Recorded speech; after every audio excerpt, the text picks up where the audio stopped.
Trials do three things. Trials test what is on the inside of you. Trials test what is on the inside of you. Athletes, for instance, as they're preparing their bodies, especially professional athletes and these marvelous athletes, even amongst the professionals, you get to that professional level, and then you got a professional of professionals. This is when we talk about the Michael Jordans, the LeBron Jameses, the Kobes. You're talking about the Walter Paytons, the Jim Browns, the Barry Sanders type folks in football. And these people seem to excel even above those who are already at that top level. What's the difference? What makes the difference in these folks? It's the trials they put themselves through that makes the difference. They're willing to put themselves through the hardship, through the tough pains. They wouldn't put themselves through all the harsh workouts, and they're willing to spend the time that it takes to build themselves up so they become greater than which they're fighting against, greater than the obstacle that's before them, greater than the giant. And the giant really represents the larger than life issue that they're faced with. This wonderful series, I've really been enjoying it as far as the basketball series. It's called, I forget the even name of it, but it's talking about the Michael Jordan and the Bulls as they were doing their run for championships in the 90s. When I look at that and look at how some of the things they had to go through to finally become champions, how they had to face a tough Detroit team, that was an obstacle before them to get to the final goal of being a champion. It didn't happen for them right away. 2 years they had to face Detroit. Detroit let them have it. They just, beat them down. And when I look at that, I says, wow, Detroit was their giant. That was their giant. But for them to get better, for them to actually win the championship, they had to get better. They had to get bigger and stronger before the giant that was before them. And so if we're understanding this right, if we're trying to put this in the right context, all of us have to get better and to grow stronger in our mind, grow stronger in our bodies if we're ever going to defeat the giants that are before us. A lot of our fights are emotional or mental. That means we got to become stronger in our minds, stronger in our hearts. It's very few of our fights that may be physical, but once again, we still got to become stronger also in our bodies if we're going to defeat certain obstacles that are before us. So for us to overcome the giant, we must become bigger and greater than the giant. We all have to become greater than our giants if we are going to overcome them.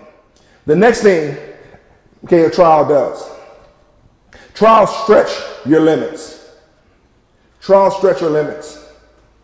So the first thing was trials test what's on the inside of you. The second thing is trials stretch your limits.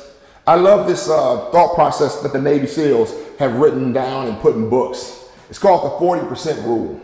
When a person is fully exhausted and they've done as much as they could, physically and mentally, they think they're done. The Navy SEAL says you're at 40%. You have 60% left inside of you to move forward. And when I started looking into this and started researching it, I realized, wow, this is an awesome thing, because if 60% of our ability is still left inside of us when we think we're at our lowest point, we have a lot more to give. See, if you have that thought process, you can only give what you have.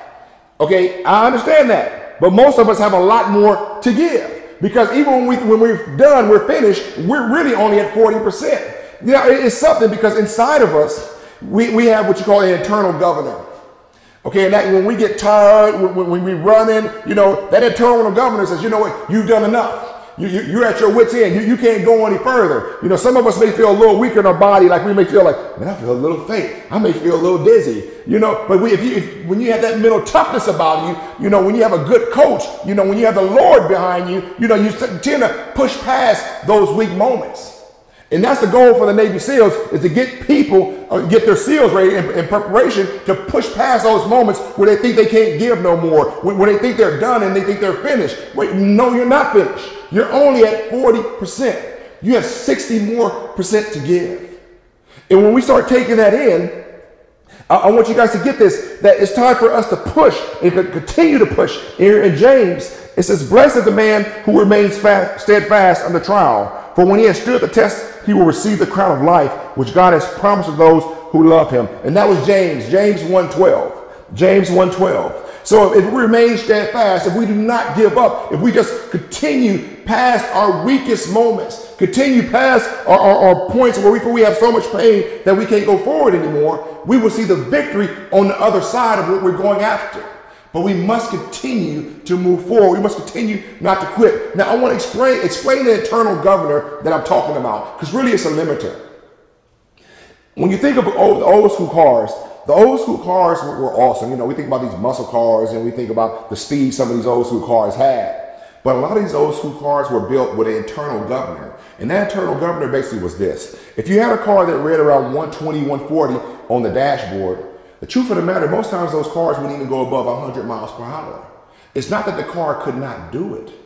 They put a little device inside those cars that would not allow them to usually go above 100 miles per hour. And the reason they did that is for the safety of the person driving the car.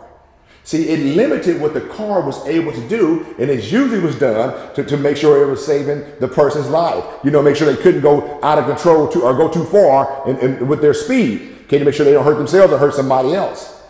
We have the same thing that resides inside of our mind, inside of our body. Okay, and that internal limiter, or that internal governor rather, what it does, okay, is it wants to keep us in our comfort zone. I want you guys to get this.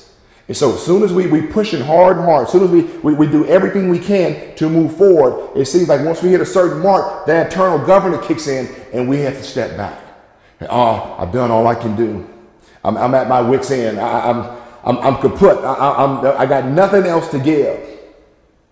But truthfully, you're only at 40%. Okay, you have a lot more to give. You just don't feel like it. So the goal now is to push past your feelings and emotions. The goal now is to let you know, do not let your feelings and emotions sit there and dictate to you what you can and cannot do. And this is when the Bible is so important to me. This is when God is so important to me in his word, because see, God is that motivator to me. God is that encourager saying you can push through this. Okay, just don't give up. Because if you don't give up, I'm going to be here with you, okay, and we'll start knocking things down together. So don't give in to what you're feeling right now. Don't give in to the pressure. Don't retreat. It's not time for you to surrender, because it's never a time for you to surrender when you're with the Lord. We don't give something the victory over us when we know we're in right standing with God. Let's pick up here. The last thing is trial. This is the third thing that trials do. Trials allow you to know where you currently are. Trials allow you to know where you currently are. Lamentations chapter 3, verse 40. Lamentations chapter 3, verse 40. It says, let us test and examine our ways and return to the Lord. Let us test and examine our ways. Once we are going through the trial, once we are being tested, it lets us know where we currently are. And I thank God that he gives us victory. I thank God that he runs us through the trials, because see, it's nothing like going through the hardest test in the world to you. And then when you finally come out on top of it, the celebration, the victory that you have in that, I mean, I can't even give words to it, of the feeling that you have on the inside when you know that you're more than an overcomer, when you know you overcame that thing that was meant to kill you, or when you know you overcame that challenge, okay, that you couldn't do before. I want to say almost like a pride or a feeling that you have on the inside of you that it brings just this exuberant praise out of you. That thought process, I mean, the happiness and the joy that you feel. There's nothing like it when you overcome this trial and this hardship that you weren't able to get over. Because see, some trials, some hardships, you may have to go through them 2 or 3 times before you actually become a victor over those giants. Because those laws